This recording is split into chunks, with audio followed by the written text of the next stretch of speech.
course, talk us through Aaron Sandlands. He's not going to play. Yeah, he's failed his COG state by a wide margin that had occurred early in the week. So there's opportunities to retest tomorrow and closer, but we think that's just a bit risky.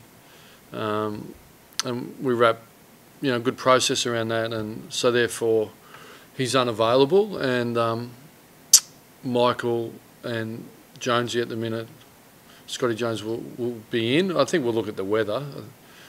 I think that's a moving feast. People are talking about 30 mils, 40 mils coming in, but early in the week I thought it was early and dry up. But we'll probably play the two of them, but we could adjust, but we'll have to get to that. Is that a concern that he's now a couple of weeks on and still failing it, or? Look, I'm no medical expert, let the cobblers do the cobbling. So, but it's particularly important. It's very topical with the concussion, and a lot of competitions in combative invasion sports worldwide are trying to discern the long-term effects of concussion. It's very topical, and there's still no conclusion on it, is my understanding. There's no definitive. Again, I could be wrong. It's not my area. So therefore, whether it was Aaron or it was a first-year player, we would take the same approach, and really that genuine care and duty, really, fiduciary duty, to go through the correct process and medical procedure. Have you noticed that he's been a bit sluggish? Have you noticed anything different in that? No, because he doesn't talk much to me, Aaron.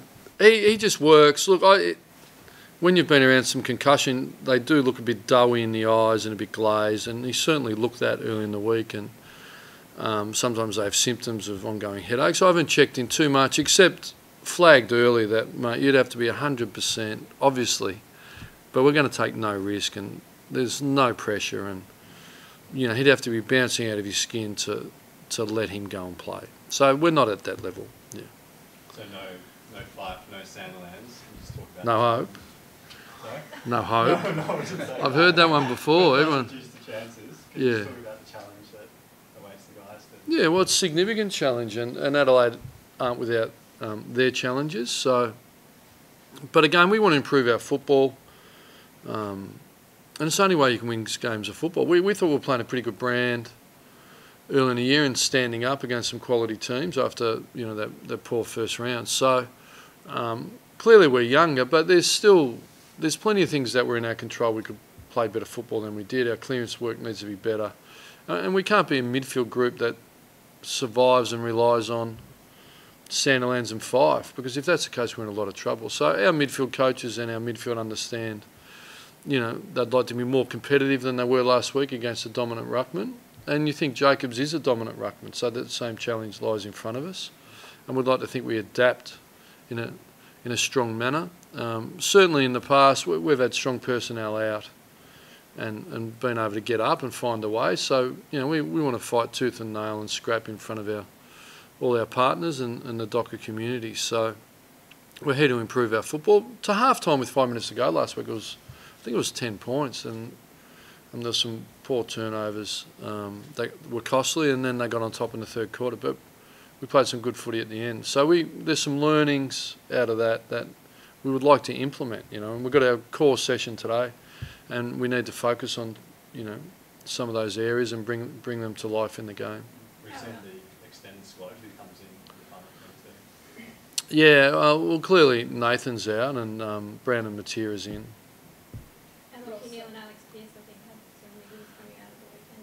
Yeah, they're a little bit sore. I expect them to train fully today. You don't tend to miss with corks and rolled ankles, so at the time, once they get scanned, they're at the lower end, but you give them every opportunity, and sometimes the conditioners might say, look, we'll give them a bit of a test, or we'll give them a little bit more tomorrow, but I expect both those guys to play. So he's a cork to the calf? Yeah, around that. You've seen the size of his calves? They're cankles, really. They're huge. So, I chatted with him today. He's quite confident. Just, about the bleeding. Is there a re-bleed? So he's got plenty of time still. He's still got, over 2 days, 48 hours to get there. So we think he'll get there. He's a pretty tough kid. Do you back McCarthy this week, Ross, or do you need to try and find him some form in the waffle? Well, it's a good question, and certainly took some responsibility for that structure around him. And there was such a young forward line, and speaking of Hayden, it was really enjoyable in the first 6 or 7 weeks because we were averaging a lot of entries. That's just dried up a little bit. It's been quite young, so it can be quite challenging. And around 11, the grind kicks in. So we'll see how he trains today. We'll have a good look at it and make a decision, really. Did Hayden do enough to maybe come back into the 22? Yeah, something we're looking at. We thought Brandon went a bit better. So Brandon doesn't even know he's in yet. We haven't spoken to him. So there's still a little bit we've got to get to, but Brandon will definitely play. Is there any demons from last year's 100-point loss? I wouldn't even know. I don't know if they're still there. Past results don't count. If they did, well, we'd hand Richmond the cup now, wouldn't we? But fortunately, life doesn't work like that. There's always opportunity to be what you want to be, see possibility and work hard towards it. Everything's created twice, first mentally and then brought into the physical realm. So we clearly see ourselves with great possibility, but we need to bring that to life with our actions on the weekend. How has Harley come through the week after that? Yeah, that's a good question. He was getting a scan today, I think, and then rehabbing. I think they're holding off on a scan, but our rehabbers are at the ETAF, the ARC, and he'll go through. He's a bit of a test for the weekend, but we don't think he's likely, so he'll miss this week, and we're optimistic on the next week. But it's been quite tricky, hasn't it, getting him to the line consistently? So I certainly don't sit here and guarantee it. So they haven't scanned him to this point? No, because it's really at the lower end, and it's really gone to the other side. And look, he played on a heavy ground of East Fremantle, played in the midfield, was really good, and Solis it's the endurance component of the calf, it's endurance and fatigue, so he was just obviously, he's trying to catch up a long way. It's going to take a bit of time, unfortunately. Talk about your flossing during the game, just your thoughts and reaction to the comments. Yeah, look, I didn't even know. I saw it, I went, oh, gee. And look, I agree, context is really important in everything, isn't it? So, one of the contexts is if we were 10 goals up, everyone would be making a joke of it, and everyone wanted me to go down to Big Freeze as a dentist with floss. I think when you're 4-7 or 4-6 and lost a couple, and everyone gives it a different context. The reality is what I said on Channel 7.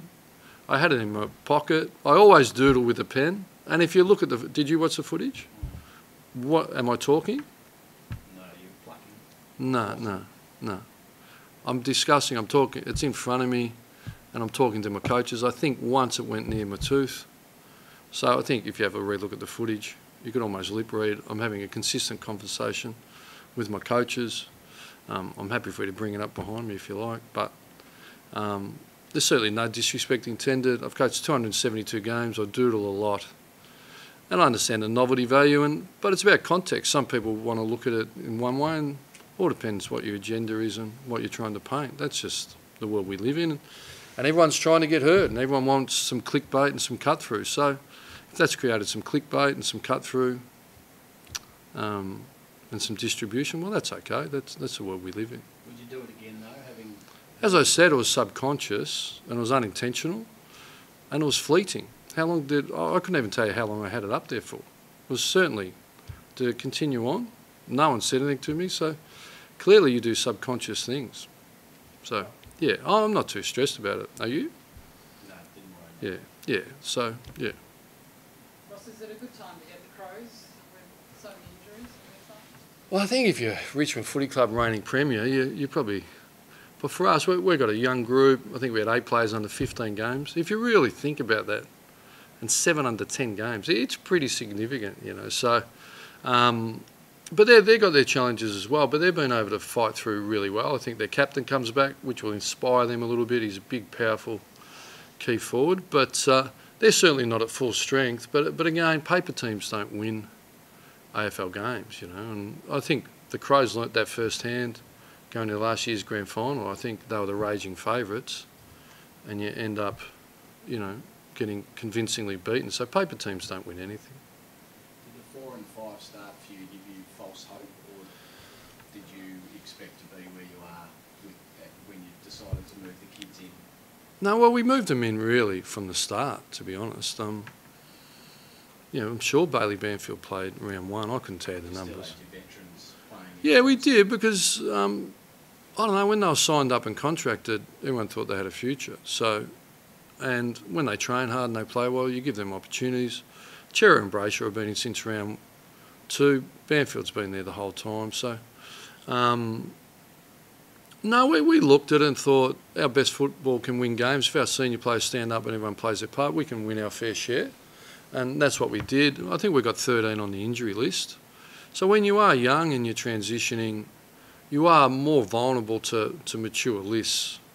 And there becomes a tipping point that the degree of difficulty gets harder. So, yeah, I've never sat down and looked at blocks or wins, losses. I just coach like every game of my life, and my coaching career depends on it. That's like it's a grand final. And results, you add up your wins and losses at the end of the year. And fortunately, over a long period of time, those wins and losses have been quite healthy and played in a number of final series and grand finals and prelims. So clearly, at the minute, our wins and losses aren't getting us where we want to be, but we feel we're going forward.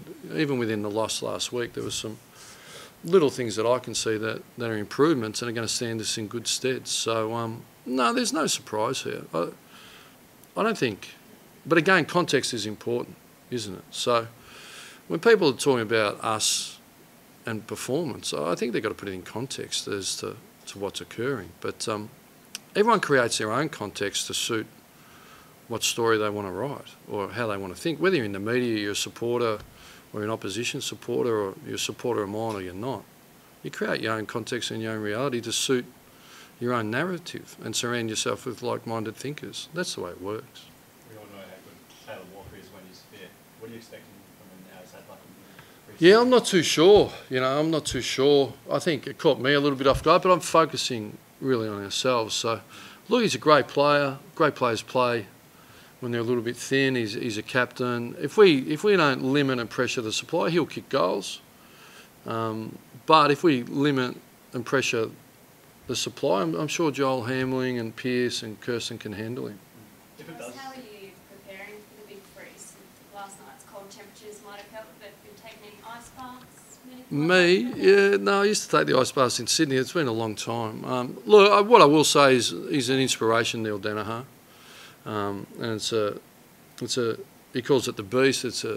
Obviously I've been affected by it with a close family member, but it's more, as much as, it sits in me somewhere and it's there, it's really supporting a really good cause, the football community, showing again it does a lot right in the community. And, Don Pike is affected by it as well, and we're both getting on the bird to get over there and support it. But, it's the least we can do. It's the least we can do, yeah. We ask about the business that's thrown 20,000 your way. Melbourne, it's an international business, but Melbourne offices, what's the connection there with you?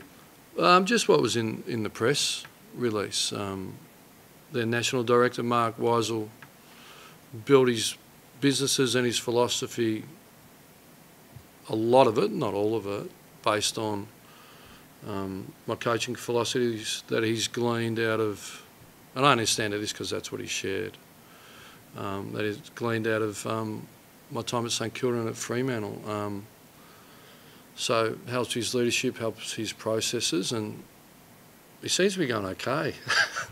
I think they've sold $9 billion worth of property, $2.5 billion last year. So to the point where he made contact and I presented to his team in Melbourne, and it was incredibly generous. His team, he just matched his team's contribution.